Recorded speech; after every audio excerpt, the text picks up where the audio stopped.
Welcome to Thriving in the Age of Disruption podcast series, Shalin. We're really excited to hear from you. And so, why don't we start off by having you introduce yourself? Sure. Thanks, Dr. Ramesh, for having me. I'm Shalin. I live in the US. I've been here for last about 25 years now. Oh, wow. And, I'm an engineer by profession. My main passion is teaching the breathwork. I'm the director of programs with the Art of Living Foundation. Art of Living is one of the world's largest volunteer-based organizations with presence in over 180 countries.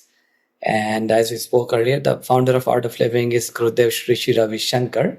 He's a world-renowned humanitarian and a peacemaker. And he's my main inspiration behind what I'm doing in my life, actually. It's such a great inspiration. So I teach programs around the country, mainly North America, Mexico, Canada, and all that. And in the US, I've taught programs in 63 cities. And in addition to that, I'm also a chief revenue officer for Shri Shri Tattva. It's a Ayurvedic wellness brand. That's also very close to my heart. Providing people a holistic medical solution than just making them pill poppers. So that's in a nutshell what I do. I live in Indianapolis with my wife and two wonderful kids. Oh, nice. Typically, I want to explore two critical mindsets. One is called the entrepreneurial mindset, to be resourceful, which is you're able to identify the right problem. There is also the aspect of managing the uncertainty that comes with it and taking risks. And lastly, it is creating value. Value can be both financial as well as non financial. You were sharing just now about what you're doing today. I'm sure you started off doing something else, you went to university, started to work in the corporate space. Can you perhaps share how that entrepreneurial mindset had showed up in your life, in the work that you do, in terms of being resourceful, in terms of being able to manage uncertainty and take risks as well as create value? Sure, I think that's a beautiful question, and it's bit complicated for me compared to everybody else because I have two different things. One is the programs that I teach, which I do as a volunteer, and then I love that, and also my Shri Shri Tattva thing that I do. I found that anything that you're very passionate about, the entrepreneurial skills just come naturally. And in my opinion, instead of just trying to incorporate that, have this one, two, three, four skill sets for your entrepreneurial spirit, the first thing is feeling passionate about something. Hmm. Because anything you're passionate about, the mind naturally doesn't go on the problems, the mind goes on the solutions. To grow anything you're working on, doesn't just have to be business, anything that you're doing in life that you want to grow, if the mind keeps going all the time on this is not okay, that is not okay, this is not working, that is not working. And I'm a firm believer, whatever you put your attention on, that grows. Whatever plant you water, that plant grows. And if the mind keeps going all the time on the lack, on this is not okay, that is not okay, that's what keeps growing. And when you're really passionate about something, what I found is that the mind naturally goes on the solutions. Yes. And when your mind is focused on solutions, you always find answers and you always find ways out. And you Right. always find ways to grow the thing. So the first and foremost, in my opinion, is being passionate about what you're doing. And it's okay. Sometimes if you have to work on a business, initially you're not passionate about, that's fine. It's okay to fake it till you make it. But but once you get there, you just go with full on and not having failure as an option even in the back of your mind. I mentioned that even if you don't have the passion to begin with, it's Right. okay, and fake it till you make it. Right. Yeah. So, okay, good. So let's say you're somebody, right? You get into a corporate environment, or you started a business, and over time it gets to you, and you find that you're really not passionate. Actually, that's a very good question. A lot of people are at that point. They start something. Initially, they're really passionate about it. And after some time, they're like, I don't think I'm going to be able to make it. A lot of entrepreneurs have seen that. Like, it comes to a point where you feel like, I'm just going to break. This not going to work. And that is the point. That is the kind of, I feel it's a make it or break it point in your life where most people, 80% people, what they do is they're like, this is not for me. I'm not cut out for this thing, and they quit and they move on to something else.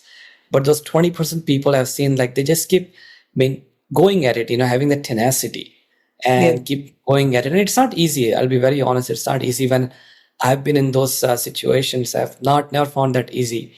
And what I've worked for me is that I've learned the Sudarshan Kriya that the Art of Living programs teach. And now I travel and teach those workshops. And that's been a game changer for me.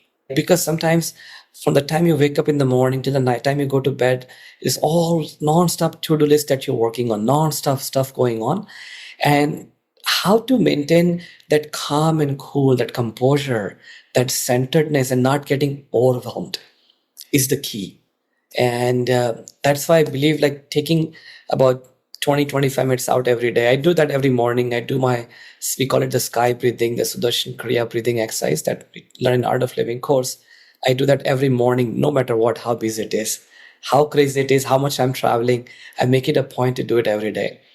And personally, I found that as I tell people that you brush your teeth every day, that is dental hygiene. You Yeah. take shower every day, that is the bodily hygiene. This breath work for me is it's a mental hygiene. Right. And now very few people actually put attention on the mental hygiene. Hmm. So that's the thing, having the passion at the same time, taking 20 minutes out every day where you're completely dispassionate. And the more dispassionate you get, and the more passion you can have after that. Right. Yeah. Right. So when you refer to dispassion, right, as in DIS and the Yes, passion, yes. you're talking about like almost detaching from Mhm. that entanglement of passion with expectation, Exactly. right? And Exactly. and then when you can bring it back to zero, like there's no expectation, then the passion reconnects again.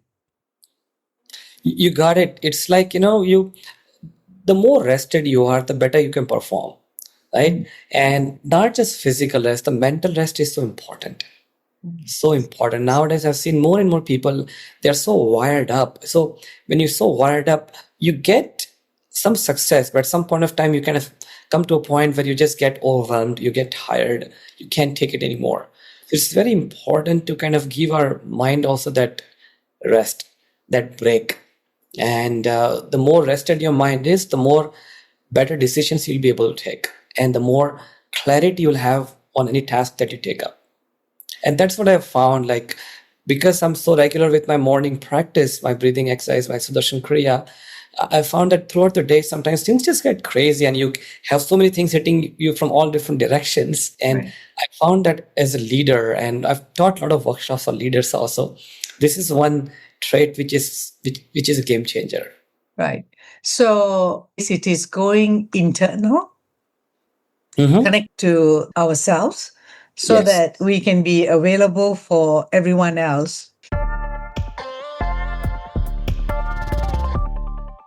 How did you get connected to this whole modality and start your practice so early in life? Yes. Actually, I got started when I was 16. All right. My mom she had an episode of depression for a short time, and then she had taken the program. And after she took the program, there was such a big change in her, such a positive change. Within just a couple of months, doctor took her off all the medications and everything. And I was so impressed. Like, I'm like, my mom is back.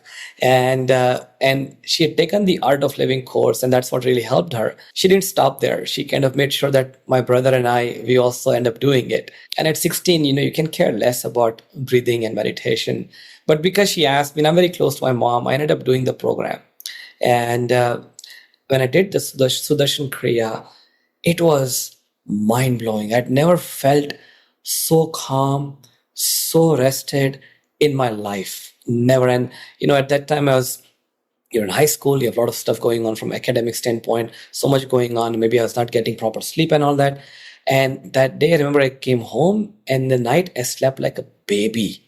Like, really, I woke up so fresh. And I'm like, wow, this is cool. And I continued with it. And it was helping me with my academics. I realized that I did not have to put as much time into my studies. I had more time to play. I had more time to do fun stuff. I'm like, Yeah. why not? It's not bad. And I remember when I was in college, some of my friends would always tell me, like, how come we know you're not putting that many hours? How come you're getting good grades? And I knew it was because of this. And then once I started working and I got into professional world, where I mean, you actually are required to perform where the rubber meets the road. Yeah. And every day doing this thing just helped me make much better decisions. And I found that Dr. Ramesh, there are two things that are required for a person to succeed. One is the your hard skills, your technical Yes. skills, what you know about your field and so on. And second is the soft skills. Correct. And we put such we don't put enough attention on those soft skills.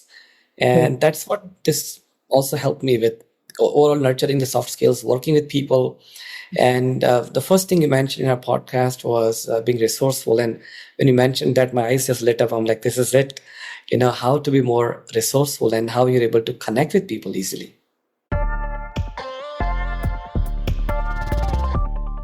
What had you sustain it as a practice? Not everyone journeys that way. What had you connect so deeply to it?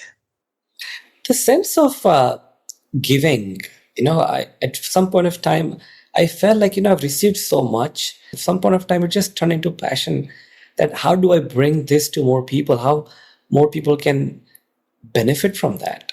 I live in the US.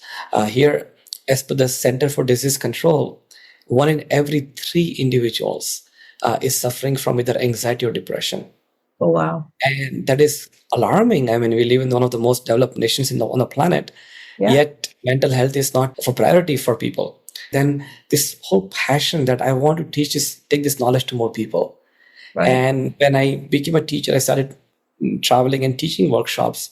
The experiences that people started sharing was just incredible. A small anecdote. This was maybe 2014 or 15. I'd gone to one city to here in Michigan to teach a program, and the family that was hosting me, they really wanted me to stay at their place. So I went to their place. Super wealthy back then. They had a house in Michigan, like huge palatial mansion kind of a thing. And I was staying there. I was teaching the workshops. And one day I came back, and the lady of the house, she's like, Shalin, do you have a few minutes? I said, yeah. So she's like, I would like you to talk to my husband. I'm like, of course, what happened? And she's like, unless he drinks alcohol, he's not able to sleep every night. And and this person is such a successful entrepreneur, doing so well his business, but he's not able to sleep in the night because unless he drinks alcohol. And that's when it hit me that, you may have all the wealth, Yeah. but if you don't have the wealth of managing your own mind, it's of no Yeah. use.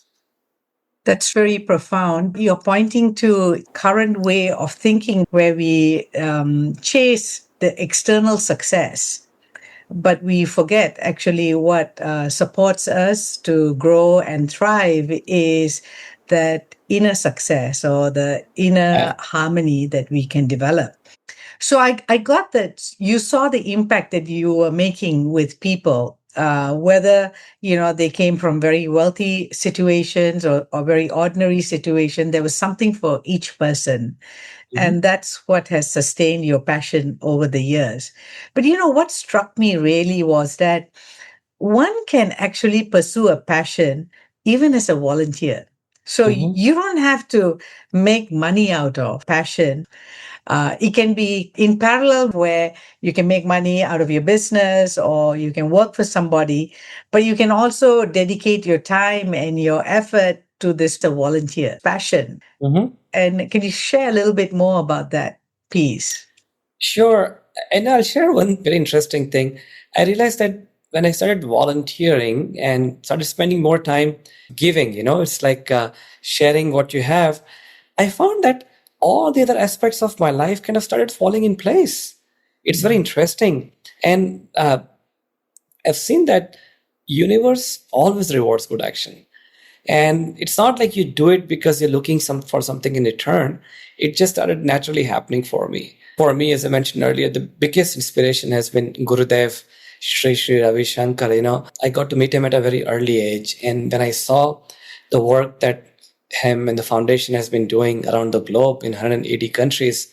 It was so inspiring to see that, and like how he was tirelessly working and around the globe and doing the work that that art of living was doing. If I'm able to do a small percentage of what he's doing, it will be such a big deal. So that's another important thing I want to identify in my life, is the importance of having a good role model. Very, very important to have a good role model. Otherwise, whatever you know embody, whatever you look at, you kind of start imbibing those qualities. And when you embody somebody who's themselves driven, who's leading by example, it drives you also. Yes. You're also calling out something very important here, which is the fact that no matter how brilliant we are and how secure our circumstances are, each one of us can benefit from a role model. We also have to be lucky to get the right role model, right? Because we may be in a situation where our role models might not be providing us the kind of growth opportunities that we Mhm. seek. So my role model has to be related to that. It can be someone like, in your case, allowing you to look at spirituality, humanity, consciousness, meditation, All of the above. all of Exactly. the above. So all of Right, the above, and that's right. what I saw. That and my gauge for a good leader is that one of the big things that I look for in a good leadership skill or a good leader is that ability to create more leaders. Okay, good. Okay, can you say a little bit more about Gurudev and Yes, and how he started his journey? absolutely. So he started Art of Living in 1981. All So it's right. actually 45 years this year. And how the whole thing started was that the school in southern part of India where he was shut down, and the kids were going to be without a school.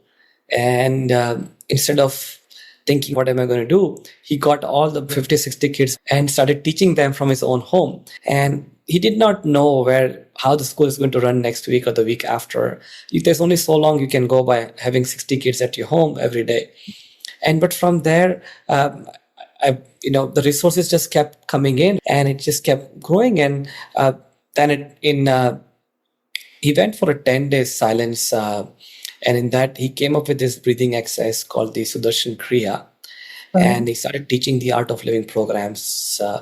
First, it started with southern part of India, then he traveled to the US, and we started some programs in the US, and then people just started flocking wherever he would go. Huge programs would get organized, Right. and now it is one of the world's largest volunteer-based organizations. We teach breathing exercises, the meditations. We teach programs in the corporate world. We teach programs for the war veterans, the prisoners. We teach programs for the high school kids. You name it, and the foundation is working on it. Not only that, it is providing free education to 120,000 kids around the globe now.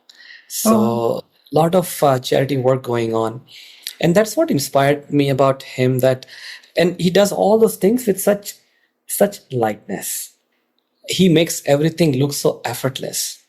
And that's what also really clicked with me, that here is somebody who's doing so much, yet he's not throwing his weight around. I had met him in the early 80s when he was Wow, coming yeah. into Singapore to do programs at that time. And I had reconnected again in Vietnam with the group who runs Art of Living in Hanoi, and did the meditation program.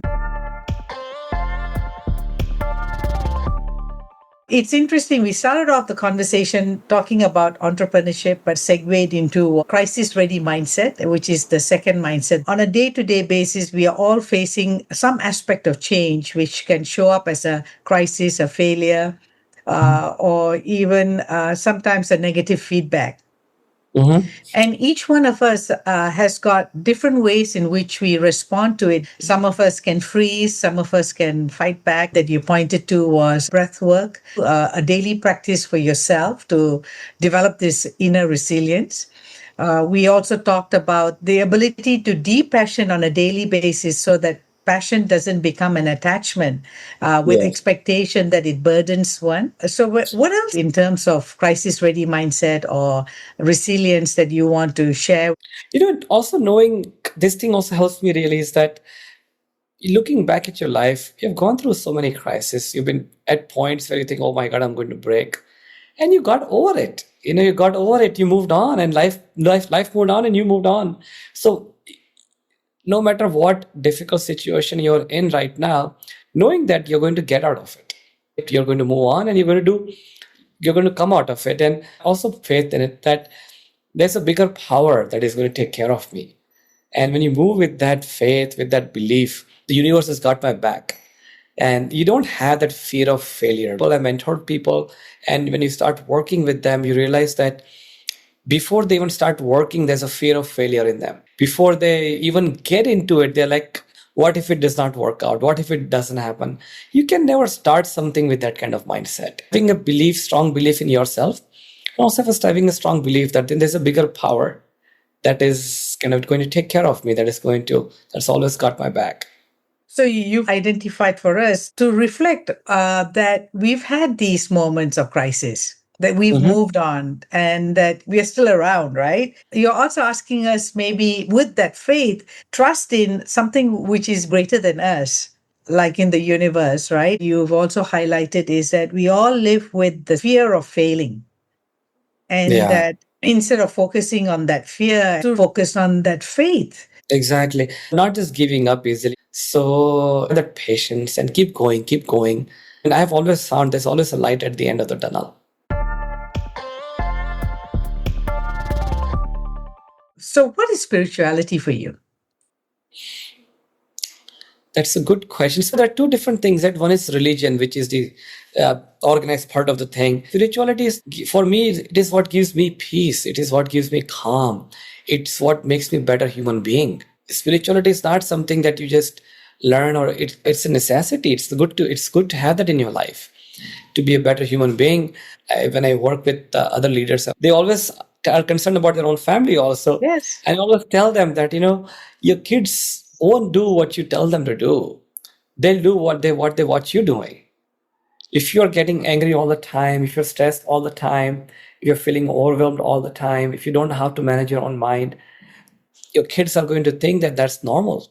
Yeah. And that's what they're going to imitate. And when your kids see you that in spite of everything going on, you're happy, you're smiling, you're enjoying life, you're taking time out for important things in your life, those are the values your kids learn. Mm. They call it implicit learning, right? Yeah, From yeah, what yeah, happens around you. Yeah. exactly. Yeah. So true. On the same note, do you think it's possible to live a simple life? And what is a simple life for you? Simple life for me is actually having good meals and being able to enjoy my life, spending time with the family and doing what I'm passionate about is simple life. And it's different for everybody else. And certain people are very passionate about building big structures. That's fine. Certain people are really passionate about other things. And I have what I need. I'm more than comfortable. But that's not what I found that gives me happiness. Mm. Happiness is somewhere deep within. And Right. that's what we need to tap into.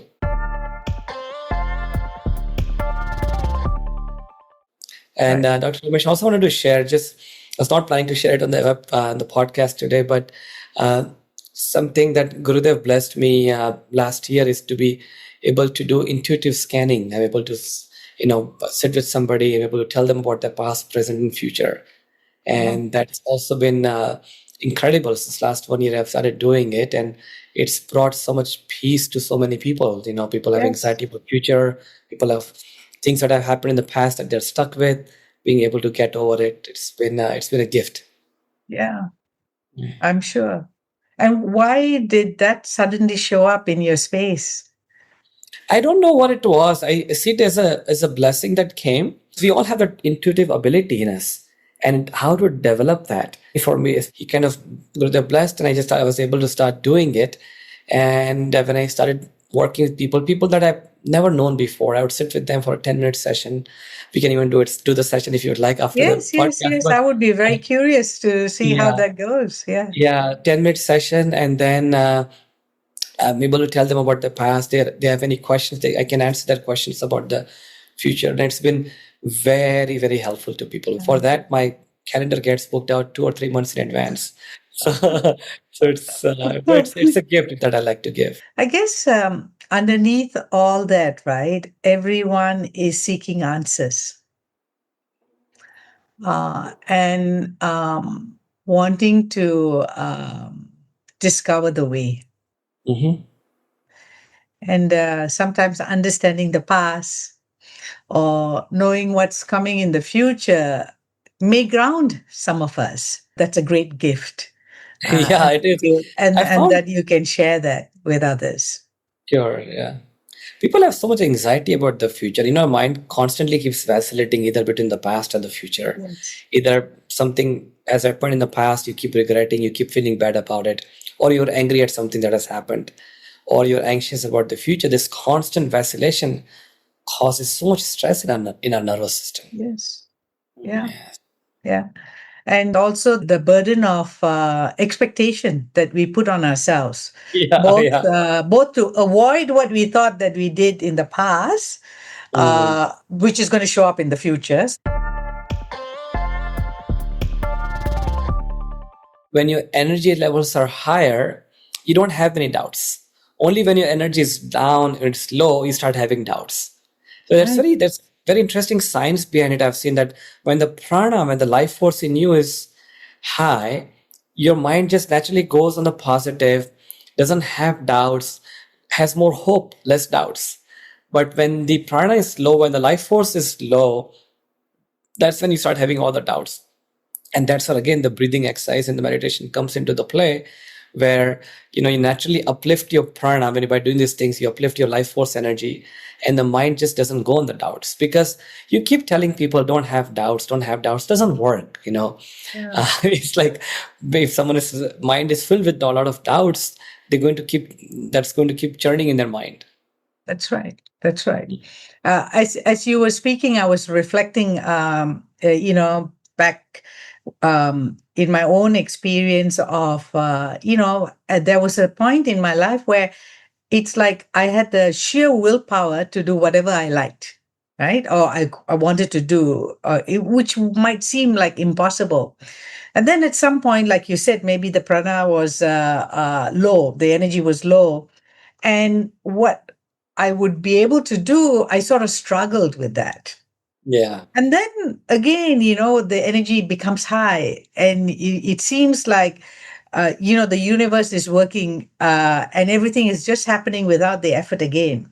Hmm. And what you're pointing to is really that conscious effort that we have to put in as well as a practice Exactly. to develop and sustain that energy, to nurture that energy, rather than take it for granted, because otherwise we're just going to have these highs and lows, Yeah. and then not even know why we are experiencing the highs and low when we can actually, sustain that peace, that inner harmony.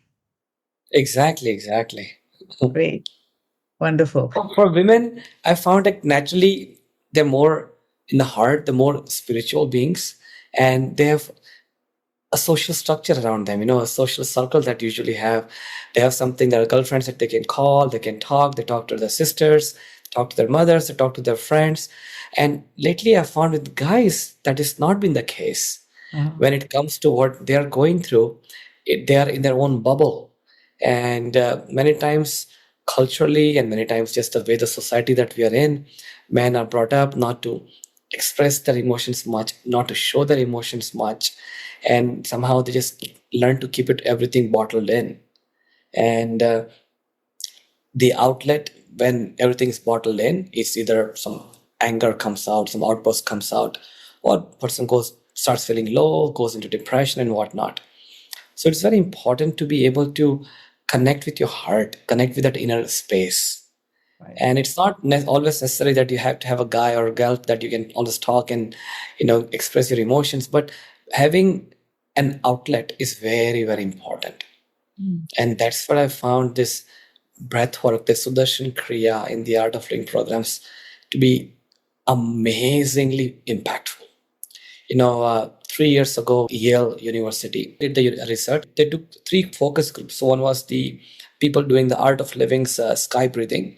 Right. Then the second one was the mindfulness based stress reduction, and the third one was Yale's own emotional intelligence program. And they found out that the art of living Sudarshan Kriya was the most effective in reducing the anxiety, reducing the depression, the stress, and whatnot. And all the markers for stress, the cortisol and all, they went down. The markers for the well-being hormone went up. So it's also backed by science, especially in the US. People believe it when there's also science Yes. behind it. And there's so much science and research done behind this thing. And coming back to the men's mental health, because we are at a point where the society needs people to be more happier. Society needs people to be more pleasant. This was maybe 20 years ago. When I used to work at a plant here, and we used to get end of the year performance reviews, and we had an online system where our supervisor would put in our reviews. My boss back then had put in my review was, Shalin is the only guy I see smiling on a Monday morning.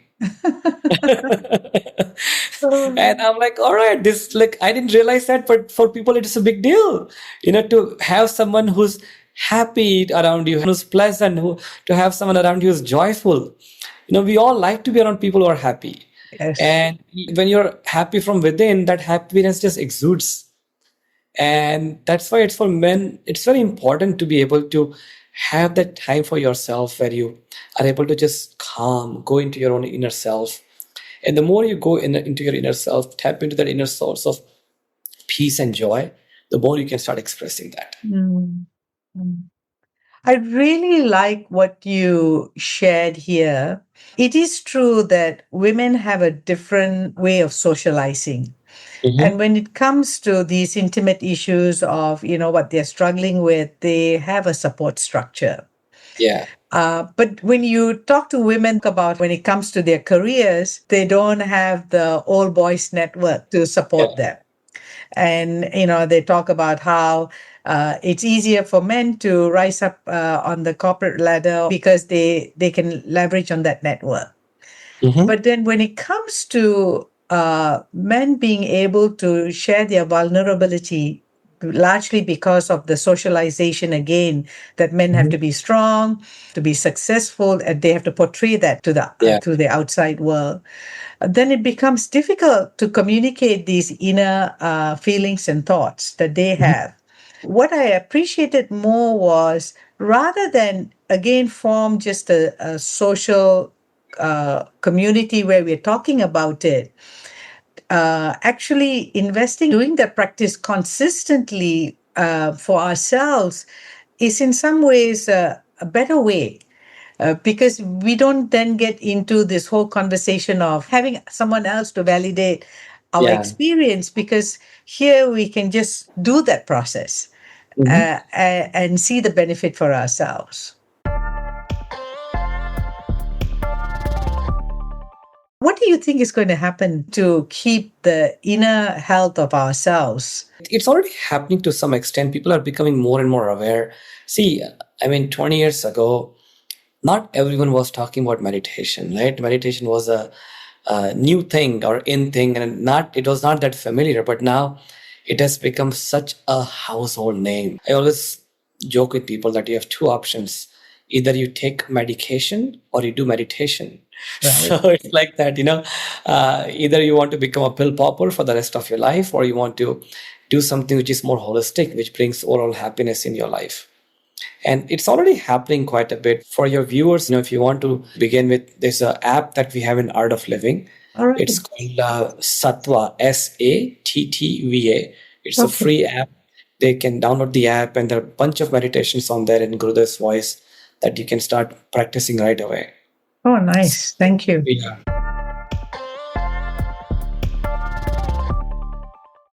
What is thriving? I believe two things. One is the spiritual world, one is in materialistic world. And in materialistic world, thriving for me is simple. Am I doing better than what I was doing before? because so many times people falling into the trap of comparing themselves with somebody else. Correct. That's such a headache for so many. You keep comparing yourself with people around you, either your peers, your friends. Cannot be that way. And you beat yourself down, and then you don't look at all the good things you have going on in your life. That's right. That's a trap. And that's something I first time I heard and learned from Gurudev was that just compare yourself with you. I mean, where you were 6 months ago, 1 year ago, are you doing better than that? Are you a better human being than what you were before? Even on the spiritual path, there's a tendency of being too hard on ourselves. Am I progressing? Because I found that people have that passion and everything in the corporate world, in the professional world. When they come to spirituality, somehow those tendencies come to the spiritual world. Am I advancing fast enough? Am I Correct. getting enlightened? Am I getting this? Am I getting that experiences and all that? And the key is just being calm, being cool, and just comparing yourself with where you were a month ago, 2 months ago, 6 months ago. Are you progressing or not? And that's the key. That's true. We will have so much more happiness if we just took that on to look at our own journey. You don't have to overthink it. What's your Yeah. favorite book? Actually, I don't read books. Only book that my favorite book is The Journey Within by Gurudev. Right? And it's a beautiful book. He's spoken on every single topic under the sun. And it's my go-to book. Anytime I'm feeling stuck or something, I open a page, and that's exactly what I'm looking for that day. So, Right. Okay, great. And if you could have dinner with anyone, who would it be? my family. Yeah. Yeah, I got that. You already have a superpower, thanks to Gurudev. Yeah. But if you could have any other superpower, what would it be? To make people realize what the real happiness is. Mm. And what's the best advice that you've ever received? I can't think of one such thing, but at the end of the day, what I've heard is that it's all going to work out. Yeah, Yeah. great. And it's a wonderful affirmation.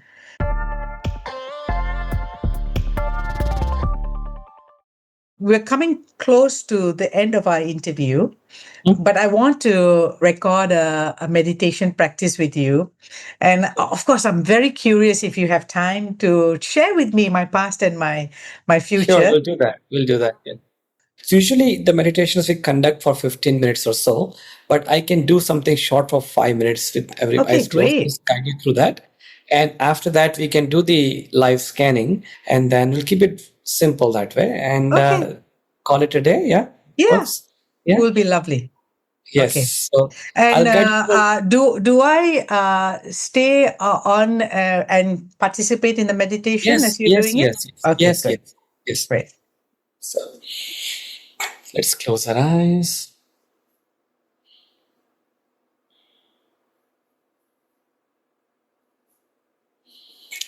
Take a breath in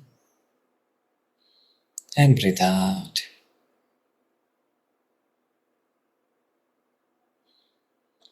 Become aware of any noises that you may hear. Noise of any people talking in the background, any traffic, noise of a fan.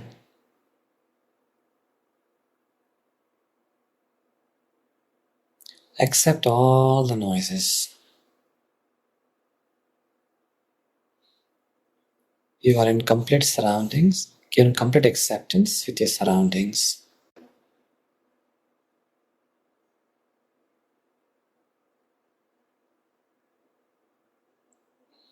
Take a breath in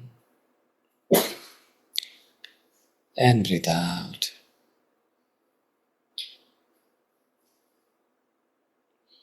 Become aware of your physical body.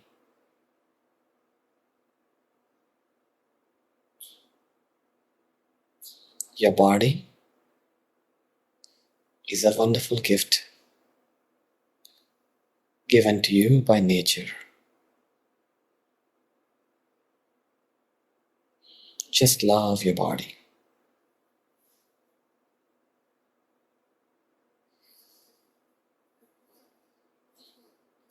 Take your attention to your feet,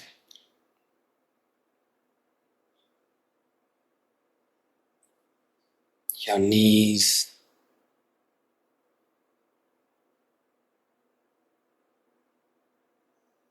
thighs and hips,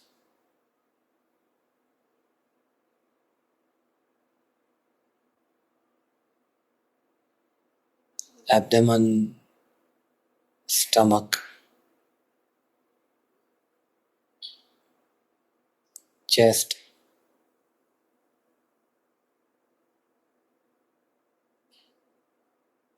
shoulders and hands,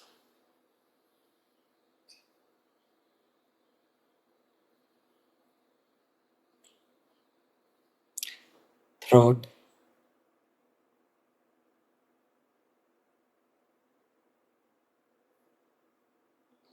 face,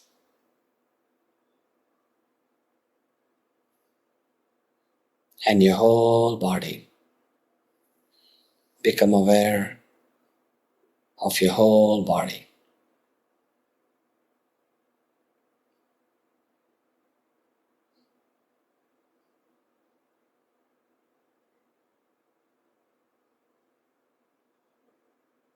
Take a breath in and breathe out.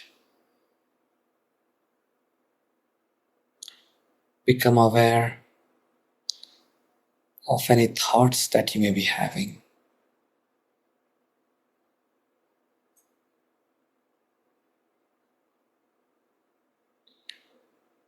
Whatever thoughts you're having, let them be. Let them flow out.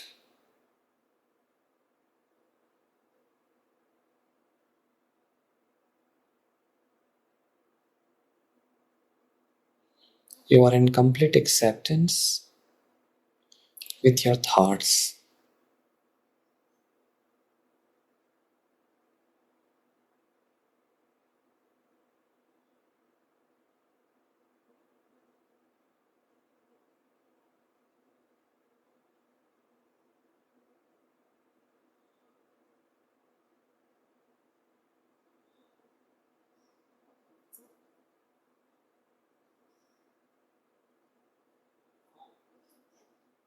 Take a breath in and breathe out.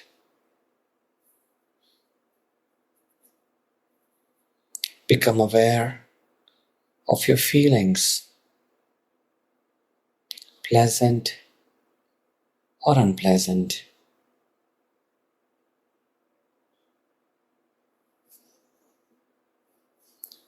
You are just peace and joy. Peace and joy.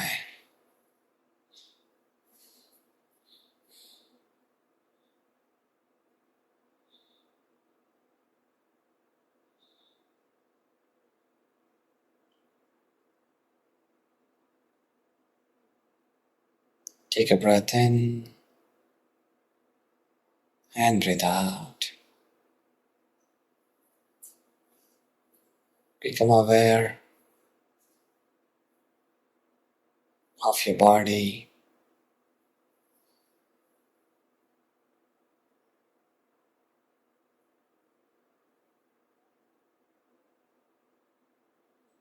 Become aware of your surroundings.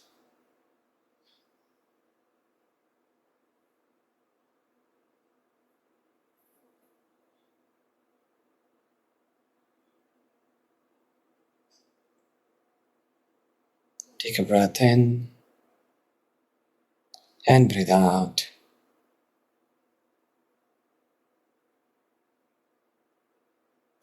And slowly and gradually, when you feel complete, you may open your eyes.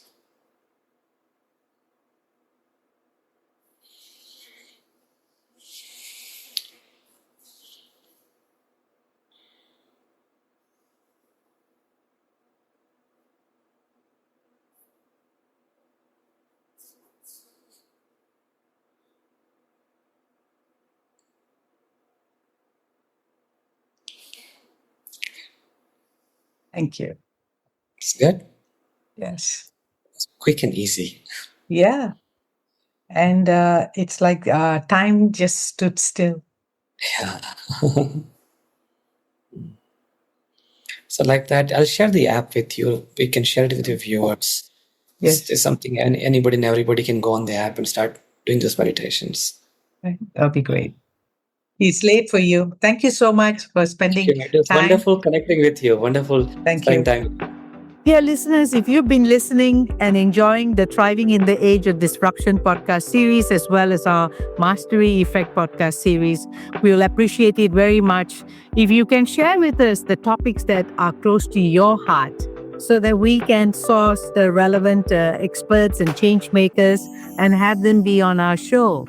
Do comment below and let us know where you are commenting from and what is it that is of biggest concern to you.